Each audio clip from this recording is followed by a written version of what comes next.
Transfer deadline day. A striker drives 125 miles across England to sign for a new club. He arrives at the stadium, and he gets turned away at the door. That's Peter Odemwingie, January 2013. He's a forward at West Bromwich Albion, a mid-table English club, and he's convinced he's about to join Queen's Park Rangers, a club in London. So, on deadline day, he drives to their ground, gets filmed sitting in his car outside, and waits. Then the deal dies. The two clubs never actually agreed terms.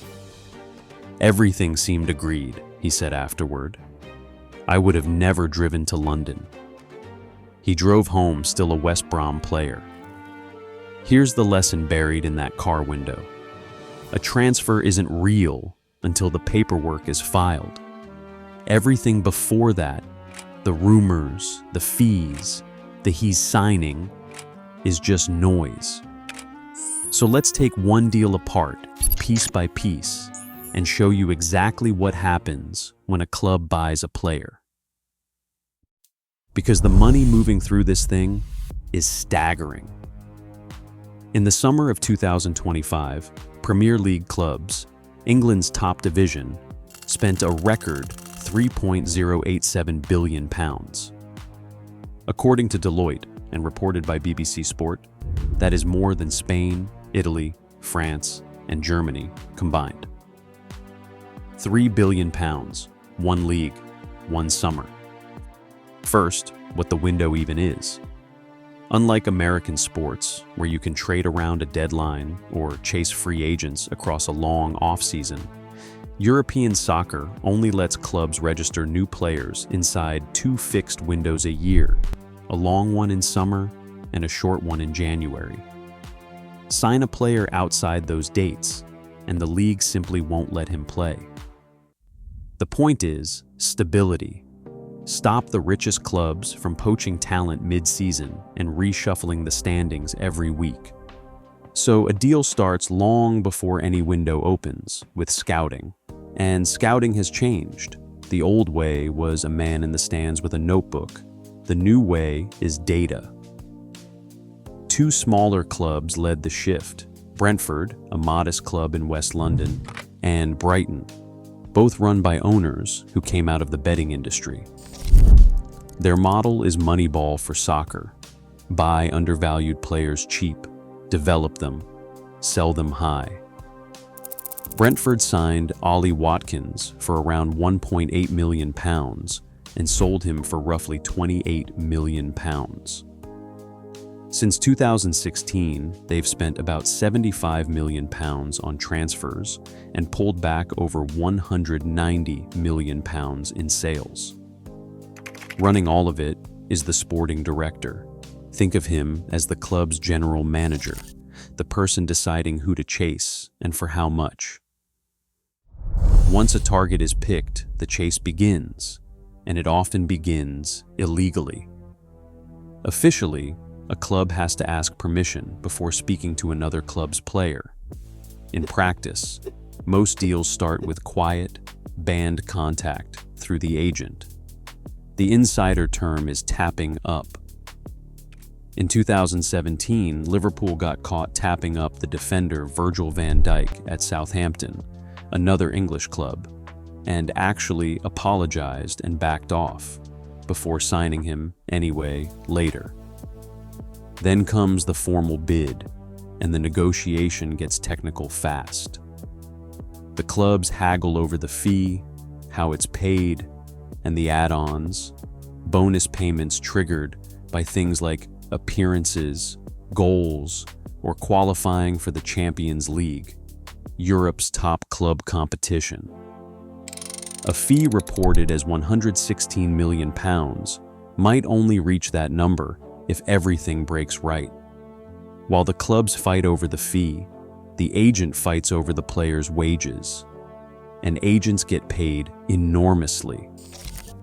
The super agent Mino Raiola reportedly earned over £20 million on Paul Pogba's move to Manchester United. Over £20 million. One man's cut on one deal. And Raiola isn't alone at the top. Jorge Mendes, who represents Cristiano Ronaldo and handles much of the Portuguese pipeline into European football, operates at the same level. Between them, those two agents have shaped more superstar careers and collected more fees than almost any club. Next, the medical. A full physical, scans, blood work, heart screening, so the club knows it isn't buying an injury. It can kill a deal or force a rushed one. When Radamel Falcao joined Manchester United on loan on deadline day in 2014, the medical was famously done against the clock. And then the step everyone forgets, the step that ended Odemwingi's drive. Registration. The paperwork has to be filed and accepted before the deadline, or the deal does not exist. That filing goes through FIFA's transfer matching system, the TMS, a digital platform that both clubs must confirm on simultaneously before the league will register the player. Ask David De Gea. In 2015, Manchester United's goalkeeper had agreed to join Real Madrid, and the documents reached Madrid roughly 2 minutes after the deadline. 2 minutes. The move collapsed. As Sky Sports reported at the time, the transfer was not going to take place. What exactly went wrong was never officially settled. The popular broken fax machine story is just folklore, but TMS records showed the submission simply came too late. De Gea stayed. Only after all of that comes the part you actually see. The announcement, the shirt, the photos, and reporter Fabrizio Romano's catchphrase, "Here we go." Now, not every deal is a straight purchase. A loan is a temporary move, a player borrowed for a season, sometimes with an obligation to buy him for good if certain conditions are hit. A free transfer is soccer's version of free agency. When a contract expires, the player walks for nothing, and that exists because of one Belgian midfielder. In 1995, Jean-Marc Bosman won a European court case that let out-of-contract players leave for free. Nearly 30 years later, that same rule let Kylian Mbappé, one of the best players alive, walk out of Paris Saint-Germain, France's biggest club, and join Real Madrid without a single euro in transfer fee. Then there's the release clause, a preset price any club can trigger, whether the selling club likes it or not. In 2017, PSG paid Neymar's clause, 222 million euros, about 200 million pounds. It's still the world record today, the only transfer ever to break 200 million euros. And the drama was real. The Spanish league initially refused to even accept the payment. A more recent example, in 2021, Erling Haaland's contract at Borussia Dortmund contained a release clause of just 60 million euros, a number that looked almost laughably low for a player of his quality. Manchester City triggered it, and within 2 seasons, he'd won the Premier League Golden Boot and broken the league's all-time scoring record for a single season. Here's where the hype hits a wall. Clubs can't just spend whatever they want. The Premier League runs a system called PSR. Think of it like a salary cap style limit, except it caps losses, not spending, roughly £105 million over 3 years. Break it, and you don't just get fined. In 2023, Everton were docked points in the standings, 10 of them, later cut to 6, for overspending by £19.5 million. Now let that sit. A club can lose games it already won, in the table, over accounting. That's why so many clubs sign players to absurdly long contracts, to to spread the fee across the books, the same way the NFL spreads a signing bonus across the salary cap. And PSR doesn't stand alone. It sits alongside UEFA Financial Fair Play, the European-level version of the same idea, which governs clubs competing in the Champions League and other UEFA competitions. PSR is the domestic rule. UEFA FFP is the continental one. Break both, and a club can find itself blocked from European football entirely. There's another hidden rule shaping every English deal. Since Brexit, foreign players need a work permit tied to a points system, officially called the Governing Body Endorsement System, or GBE, and it reportedly shrank the pool of players English clubs can even sign by around 90%. 90%. 90%. The GBE awards points based on international caps, league quality, and playing time, and players who fall short simply can't get clearance to play. A rule most fans have never heard of quietly decides who is allowed into the league at all, and the biggest checkbook doesn't always win. Saudi Arabia's Pro League, bankrolled by the country's sovereign wealth fund, spent wildly to bring in stars like Cristiano Ronaldo. But the surge cooled fast. Neymar joined and left after just 7 games in 18 months.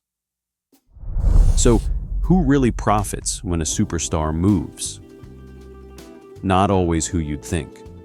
When Max Kilman moved to West Ham for £40 million, a tiny non-league club called Maidenhead United banked £4 million from it because years earlier they had sold him for £40,000 with a sell-on clause, a cut of any future sale. The standard in the industry tends to run somewhere between 10 and 20% of any profit or future fee, negotiated at the time of the original sale. A club most of the world has never heard of, cashing in on a Premier League deal. Still, the numbers only climb. Zoom out, and FIFA counted 78,742 transfers worldwide in 2024 alone, totaling $8.59 billion. And the record ladder tells the story of the top. Neymar at €222 million, then a wave of £100 million deals, and in September 2025, on deadline day, Newcastle sold Alexander Isak to Liverpool for up to £130 million, a British record and the 4th most expensive transfer ever. But money guarantees nothing. Barcelona once paid well over £100 million for Felipe Coutinho, and it's remembered as one of the great flops. Which brings us back to the car park. Every summer and every January, billions change hands on the belief that this player, this time, is the one. Most of it gets decided in the final 48 hours of chaos. And that clock is ticking right now. The window is open as you watch this, and it slams shut on deadline day, September 1st. If you're watching this during the window, somewhere out there right now, an agent is making a call he's not supposed to make, and a deal is either being born or dying in a car park. Somewhere out there, at this very moment, that call is happening.